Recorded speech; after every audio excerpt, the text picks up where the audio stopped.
Hey, I'm Allison, and this is Realistically Consistent, where we talk about how to build sustainable fitness, nutrition, and mindset habits that actually last even as a busy mom. I'm here to help get you consistent, not perfect, and on your way to feeling like your best self. I'm so excited to start today's episode with you. Let's dive in. Hello, and welcome back to another episode of Realistically Consistent.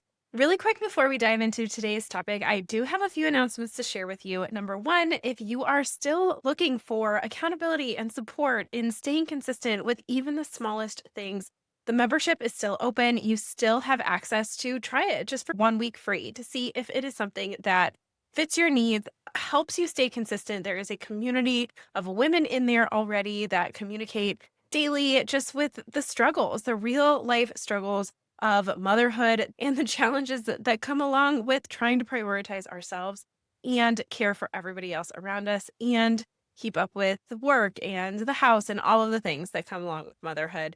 In addition to that, you get your workouts, you get nutrition training, fitness training, mindset training, all of the things are in this membership. Like I said, go in there, try it for 1 week free, see if it is a fit.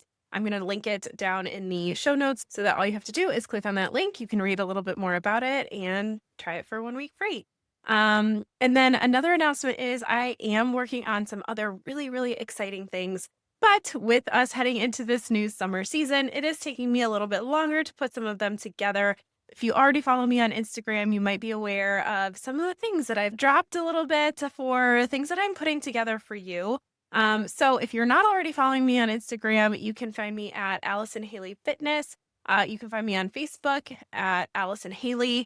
If you're not already getting my newsletter weekly, number one, if you think that you should be, you can go to your spam or promotions folder, see if you're getting the emails in there, and then you can just mark those as a priority so that they always go to your inbox so that you always see them a little bit easier. But if you are not already getting them, I'm also going to put a link down in there so that you can start getting those emails because I have started releasing a weekly newsletter that tells you what podcast episodes are coming out, some of the cool things that we're doing over in the membership, along with some facts and things to consider and think about, and some of the reasons that we are focusing on certain habits over in the membership. So, just again, some really brief little tidbits that I think are really important to know, and you don't know what you don't know. So, if you're not getting that newsletter, like I said, click the link in the show notes and you can grab that and stay tuned for all of the really exciting things that are coming very soon. All right. So with that, this is going to be another seasons are changing focused podcast.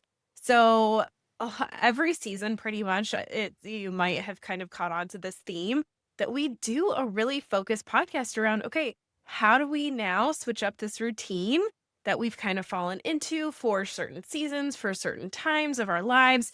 And so now that we're heading into summer, we are due for another seasons change kind of discussion. Because as we head into summer, this is one of the bigger changes that we see, and it's that our kids are off of school. And so the routines are completely different now. Or maybe they could stay the same depending on if your kids are still going to daycare as normal, or maybe they are just going to summer camps. But again, the routines are still probably going to change because you're just going to find that with less pressure to get up early and get to school, maybe your kids stay up a little bit later. Maybe they stay out a little bit later because we have such longer daylight hours and they just want to keep playing for longer. And our body's natural rhythms kind of shift along with these longer days. And so maybe again, your routines aren't too different in the mornings if you are picking up and going to different camps, things like that. Or maybe they're completely different and your kids are now just home with you over the summer and you have to figure out how to fall into a new routine. And maybe what you're guilty of is allowing your kids to kind of take the lead on following into whatever this routine or lack thereof kind of looks like for you over the summer. So, what I want to talk about today is how, as we get into summer and as kids are now getting done with school, I know my daughter is done next week. My son's actually been done for a couple of weeks now. And then obviously, I have my 1-year-old who's turning one in about 2 weeks, which is crazy. This was like the longest, shortest year of my entire life. So, anyways, so with that, we are trying to establish a new routine. And back when I was a teacher, I remember being guilty of that no routine. And by the end of the summer, it was like, we're just so ready to fall back into a routine. The kids were craving it. I was craving it. And what I realized was I really didn't do anything back at the time to foster falling into a routine as we headed into summer, just fully being home together full time, which is an amazing and beautiful thing, right? But even with that and having the freedom to pick up and do whatever we wanted all day, every day, which was great, and I wouldn't trade that for the world. We all still would have thrived if there was a little bit more routine. So when we talk today about finding these summer routines, that's not to say that everything's going to be totally rigid and you need to go into each week or each day with a total plan, right? We can still have fluidity. We can still have flexibility. We can still pick up and go when the day is nice if we weren't expecting it, or when the day turns into a crappy day and we weren't expecting it. How can we be flexible and just kind of go with the flow? But how can the routines that we put in place also support those things for happening? Maybe you're like me and you have a little bit of work that you need to get done each day, but you still have some freedom and flexibility and time that you want to spend with your kids while they're home with you as well. So, how can we find that balance? Maybe you're still working all summer long and you need to figure out, okay, how can I soak up these summer days and really enjoy my time with my kids, but also work and also still manage everything else that comes with being a mom, right? And then there's still so many of you that are maybe in between those two, right? Then just how do we again structure the day so that you can prioritize you? Because at the end of the day, this entire podcast always goes back to how can you prioritize you and your health, physical and mental, so that you can fill your cup up first and truly enjoy your time with your kids, your time in motherhood, no matter what age your kids are, whether you have an infant or a teenager. How can you really fully enjoy that time and be fully present and have more patience and look back on this time and know that you found joy in every day, right? Doesn't mean some moments aren't going to be hard, but how can we just bring more joy into your day?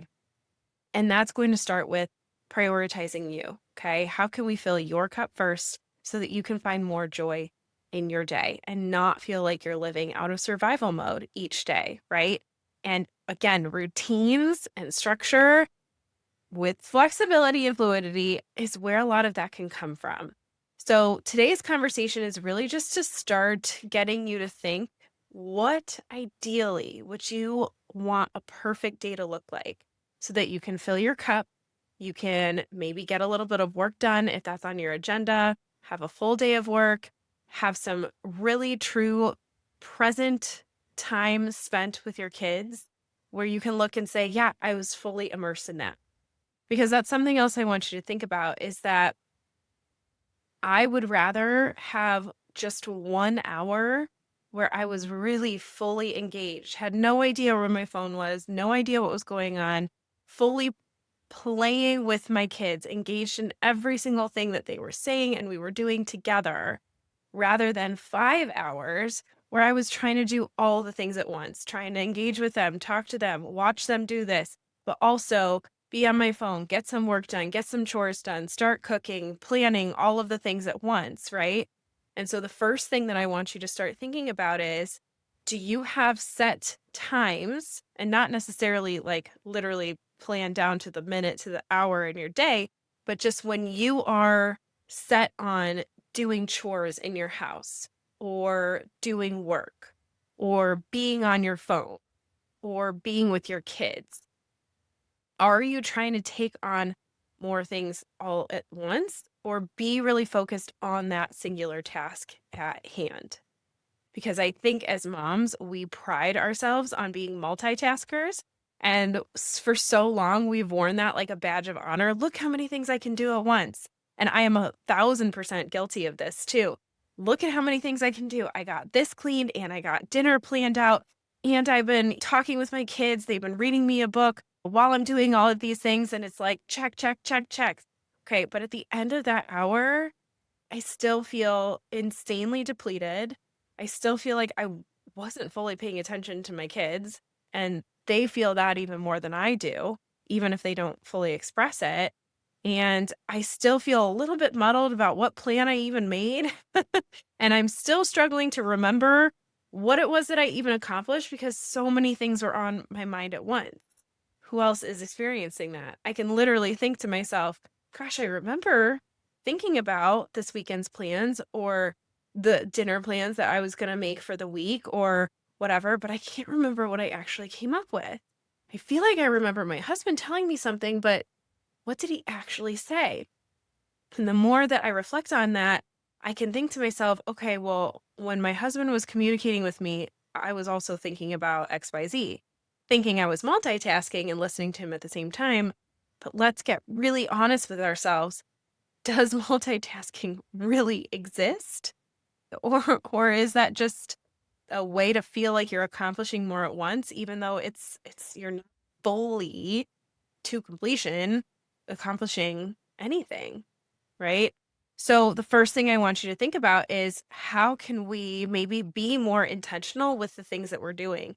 And this is something that has been a work in progress for myself. And I have to catch myself whenever, maybe my kids are trying to tell me something. I'll have to literally stop. And it's so hard to do sometimes because I want to get the dishes done or I want to get this, whatever it is that I'm working on wrapped up. But one of the things that I've been trying so hard to be intentional with is that when my kids want my attention, I will drop everything I'm doing now and give them my full attention, body and mind. What is it that you are dying to tell me? Because the amount of time, the years where you are sitting here at this age dying to tell me something are fleeting. They're not going to last forever. And so I have to keep reminding myself, okay, I can take 2 minutes to listen to you tell me the story for the 10th time. I can take 5 more minutes to listen to you explain to me why you drew this picture or what happened with your friend. And the dishes will still be there, and the laundry will still be there, and the to do list will still be there, right? Now, sometimes it's hard because we have so many things running through our minds. So I do have a notes app in my phone that I'm just constantly adding to. Anytime something pops into my mind that I don't want to forget, I'll either talk to Siri and say, "Hey, like send me this reminder. Um, remind me in 5 minutes to do this thing. Remind me in 5 minutes to add this to my list," right? Because I do know that those things just kind of pop into our minds and we don't want to forget them. So that would be my advice there too, where it's like, okay, if you're in the middle of some sort of thought process task, jot it in your phone, open up a notes app, utilize the talk to text, whatever you've got to do so that you can, again, make sure that you're still taking care of everything that we have responsibility wise, but you're also giving your kids your full attention, which then leads me to when there are those times where you're just trying to very specifically get chores done or get work done, how can you get everyone involved? So it's this expectation of you went now's chores time instead of me not playing with you because I'm trying to get XYZ done. How about we all chip in together because we're a team? And I think that this can really go into any and every age, maybe starting at like 2, because I know my 1-year-old's not going to be on board with this. But once they are, walking and talking, they can do the tiniest littlest of things where it's like, okay, dinner's over. It's time to clean up. How are we all going to help? Maybe it's the 3-year-old who got all of the Magna-Tiles out earlier in the day and never put them away. You know what? How about your really big task while mommy is cleaning the kitchen is you go put away the Magna-Tiles, and we're a team. And how can we keep this house running together as a team so that we can enjoy even more time together and having those conversations with our whole family and saying, we all need to be on board. Mom can't take care of it all the time. And this is something too, I've sat down with conversations with my husband, and he's even said, I would love to help more, but you are so type A sometimes, and you have to have everything just so that you kind of kick me out of helping sometimes. But then what ends up happening is you take on more, it's not done right, and then you end up getting more stressed and more frustrated. And then I just take a step back because it needs to be done my way. But then again, I get stressed and frustrated because I'm thinking, look at all these things I'm doing. How are you helping? I need more support. So that's been something too, to just sit back and recognize my own patterns of where am I making my life harder? Where can I work internally to maybe turn off some of that type A type personality, or the control, or needing to have it done a certain way? Where can I turn some of those things off so that I can bring more presence and time back in with my family? So that's a question that I would ask for you right now too, is what are some things that you are taking control over that you could release control? Maybe it won't be done fully the way that you want it to specifically. Maybe it won't even get done in the timing that you want it to. That's something else I've had to let go of. My husband will do the dishes, but he won't do them until after I'm in bed because that's when he wants to do them. So that's something I've had to let go of, is just seeing the mess in the sink and being okay enough to walk away from it and go to bed, knowing it's going to get cleaned up in the morning. But that is something that I've had to let go of. And my husband and I have had many conversations around, is that I get stressed that you're going to forget after I go to bed, because this has happened too. And I just can't handle waking up to that kind of a mess in the morning. I can't do it. And so after lots of conversations, lots of openness, lots of time, and giving a lot of grace to, you know what, maybe he just forgot that one night, doesn't mean he's not capable of it, doesn't mean he doesn't want to do it, doesn't mean he's going to always drop the ball. It's giving that kind of grace to your partner, to yourself, to everybody involved, to continue evolving together and growing together to find a natural rhythm that really works for everyone. Again, all in the name of getting your own peace and presence and joy back. So, what are some things in your life where maybe your husband would be happy to step in and help, but you need to first be willing to release some of the control around it? Okay. Where are some areas that you can get your kids more involved so that it says, okay, right now is chore time. We're all going to do this together. We operate as a team. What are some tasks that you can assign to them? Because in this too, you're also teaching your kids that they do have a purpose in this house. You're helping to foster so many things rather than just getting a little bit of extra help. And maybe it won't be help at all. Maybe they'll make a bigger mess at first. Again, all of these things take time, and they take giving grace, and they take communication and evolution until everybody grows into the routine that really works for everybody. But giving your kids tasks, even from an early age, is going to help foster so many things that are going to benefit everyone in the long run. Okay. So, all of this to say, those routines and those processes are so important, especially heading into summer when kids are around more, to make more messes, to eat food more often, all of the things. And so, because there's more opportunities for all of that, we need more opportunities for structure and routine and help from everyone involved. And again, I just cannot stress this enough. When kids are not used to routines, it takes time. You cannot expect to explain something to them, ask something of them one time, and then never have to ask again, and for it to always go perfectly, right? It takes time, it takes communication, it takes patience, it takes grace, but it takes consistency. Okay.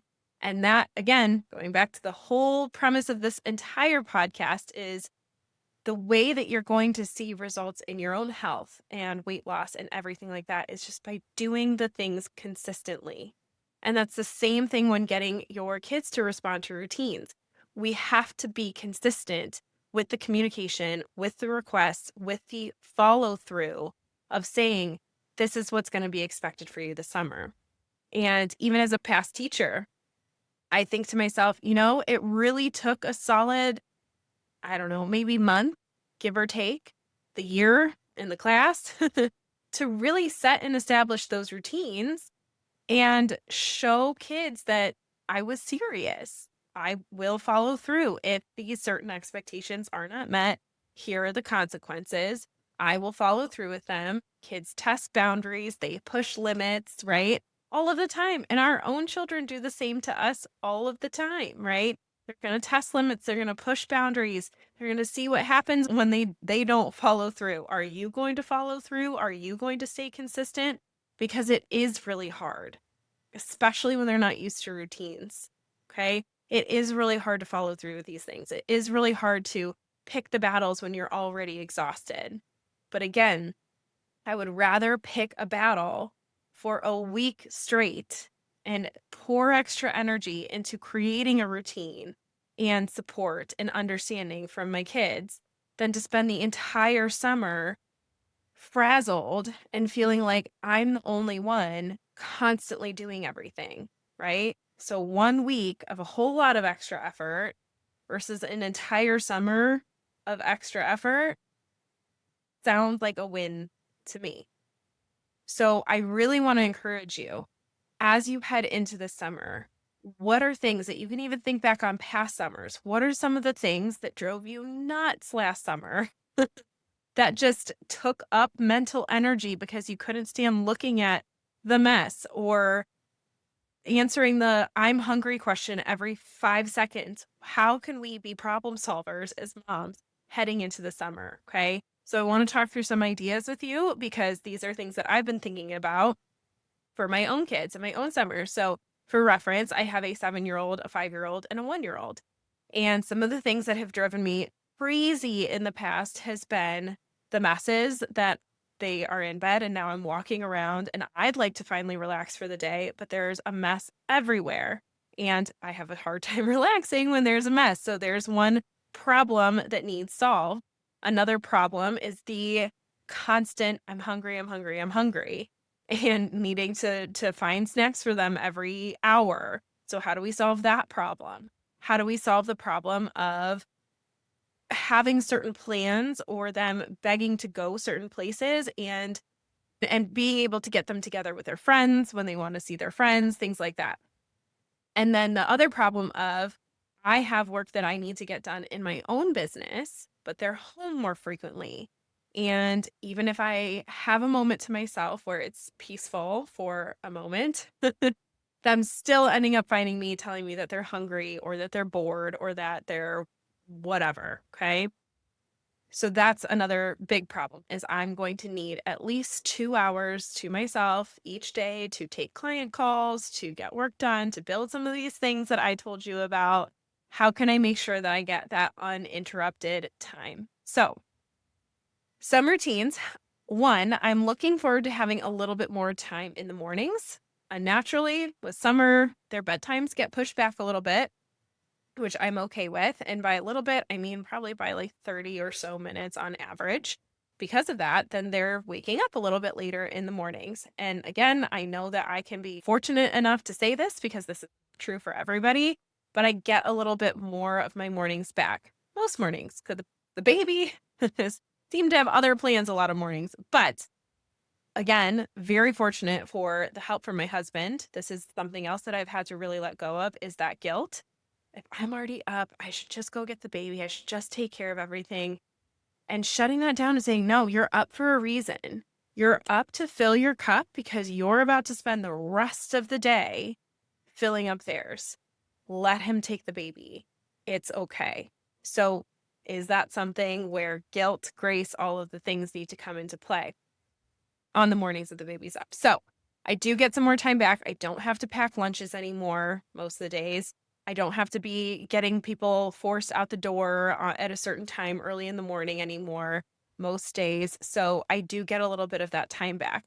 Now with that time, I ideally would love to get all of the things in my workout, a breakfast in peace, a quick walk with the dog, journaling while I'm eating breakfast. Those are all of the things that I've built up over the years to find that it really creates the best environment for me to thrive the rest of the day. Okay. Again, I'll miss some things here and there, and that's okay. But when I can hit all of those in the morning, I know that I'm really thriving.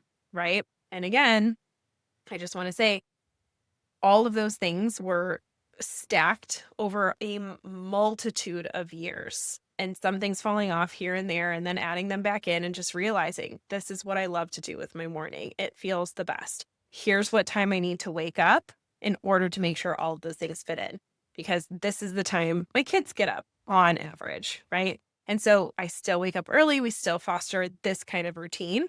But in that too, if one of my big kids wakes up and I'm still in the middle of that, trying to fill my own cup, I still greet them, give them love in the morning and say, hey, I'm finishing some stuff up for me. If you're hungry, you could have this or this.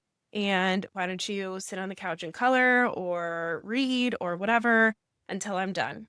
And over time, that has become a precedent that was set because I wouldn't give in to TV time. I wouldn't give in to stopping what I was doing to make breakfast early. I wouldn't give in to anything. I would support them. I would show them love, but also set that expectation of these are the things that I need to do before I can give you my full attention. But once those things are done, it is my full attention, right? And I think that that's the difference, is that I'm not coming in now to just, again, give you half of my attention while I still think about the rest of the things that we're going to do today. It's I filled my cup. Now I'm giving you my full blown attention. Okay. Now, some of the days in the summer, we're going to be getting up early to go to the zoo or to go to a playground before it gets crazy hot or to whatever. So there will still definitely be days where we're trying to get out the door fairly early. And so my goal for this summer is to still set the routine that we either don't leave or we don't turn on TV, because a lot of times we will have TV time in the morning for about 30 minutes while kids are, we're getting ready, I'm doing hair, we're getting breakfast completed, things like that. But over time, we've set this precedent that the TV does not get turned on until everybody is dressed and has gone to the potty and has eaten breakfast. Then the TV can go on, right? And so just that right there of knowing this does not happen until that happens helps foster that, just them naturally starting to get dressed and ready on their own. So that is a routine that I am fostering and we're communicating through. I've made my 7 and 5-year-olds clothes super easy for them to access, super easy for them to just choose what they want to wear. And so now my 5-year-old goes and he gets himself dressed in the mornings. He picks out his own shirt and shorts. Again, something else that I've had to fully release control over, which has been hard, that even if you don't match, I'm okay with it. Unless we're going somewhere very specific where I really need you to look a little more put together. If it's just the zoo and you don't match, it's going to be okay. And that's something I've had to release control over, because if you can go learn that independence and also I don't have to stop what I'm doing to go pick out your clothes, that's a win-win, right? So again, quick question, what can you release control over to help gain some peace and sanity back in your life? So we're going to be doing these things in the morning. And now to answer the question of I'm hungry all the time, right? So nice big breakfast. We're going to take the time to give you protein and complex carbs and fruit and, milk and dairy and all of the things. Okay. So that's something that I'm really intentional about with breakfast, is hitting all those boxes so that they can stay full until lunchtime. Maybe minus like one quick snack, but for the most part until lunchtime. I do have snacks on hand, all very purposefully chosen.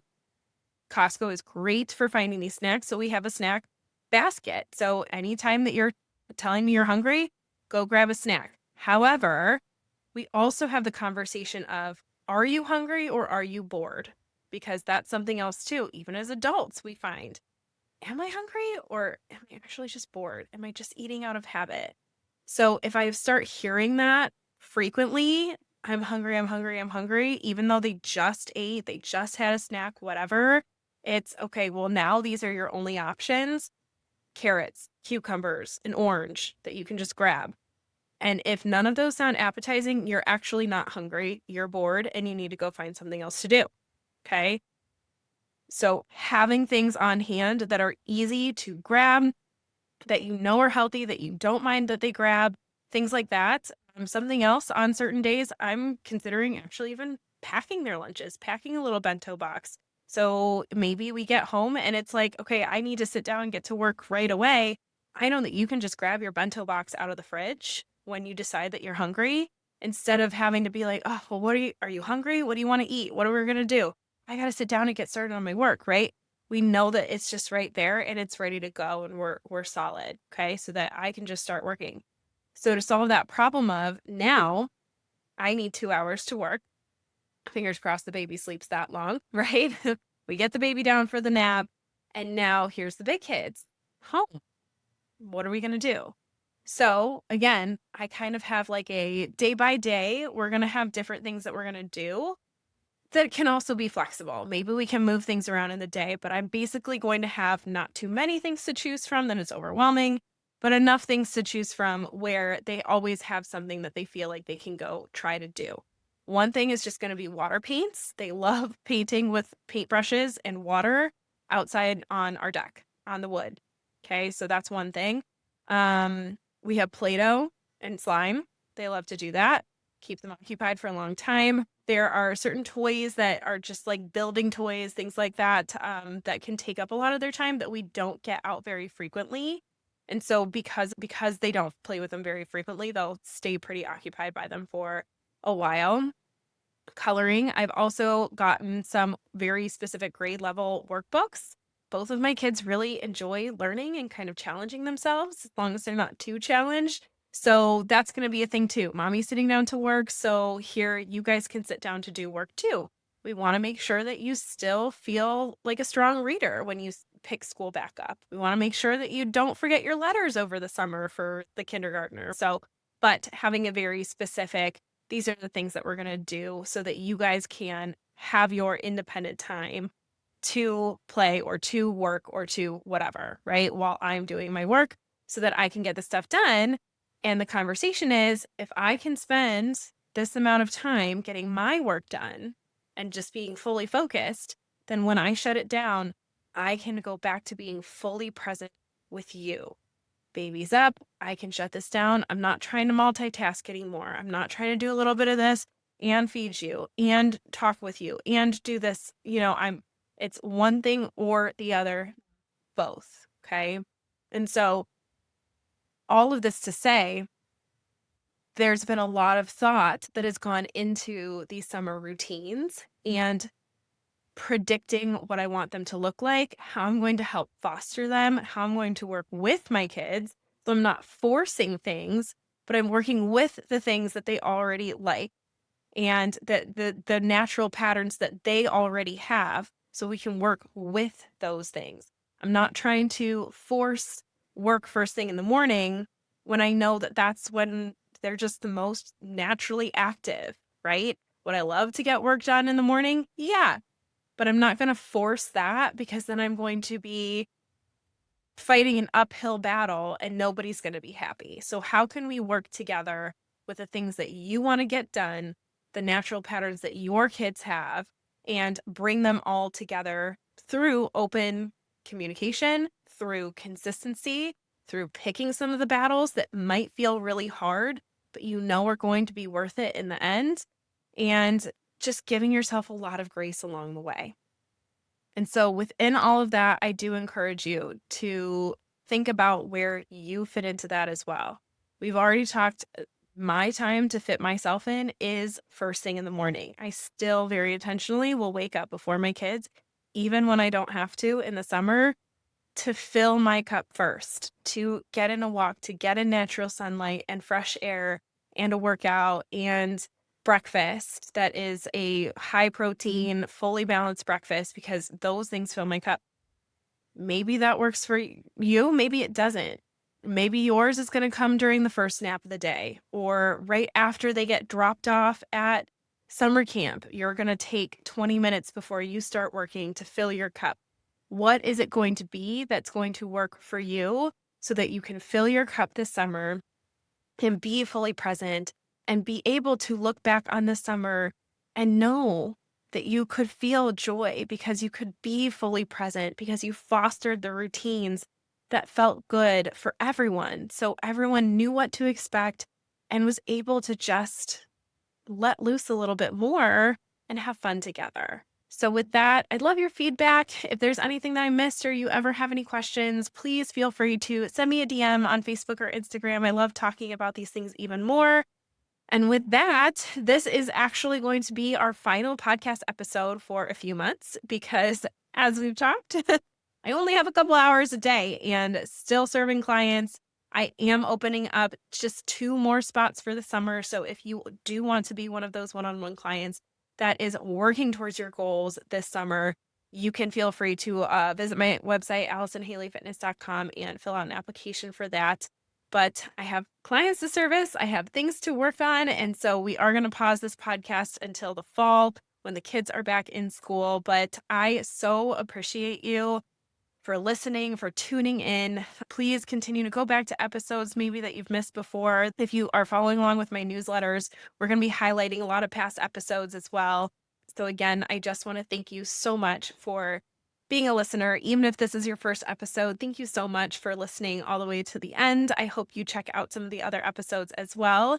And I am looking forward to being back here in the fall and bringing even more fresh ideas, fresh perspectives, even more guest speakers with so much more helpful information for moms and how we can continue to fill our cups, be consistent, take care of ourselves, take care of our health so that we can just be the best versions of ourselves for us and for our kids. So thank you again so much for being with me today.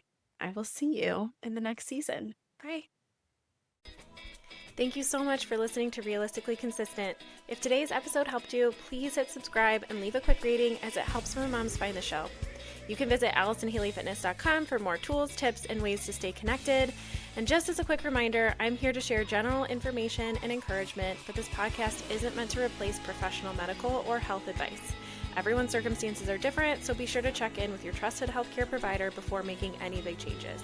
Thanks again for being here, and until next time, keep showing up for yourself one realistic step at a time.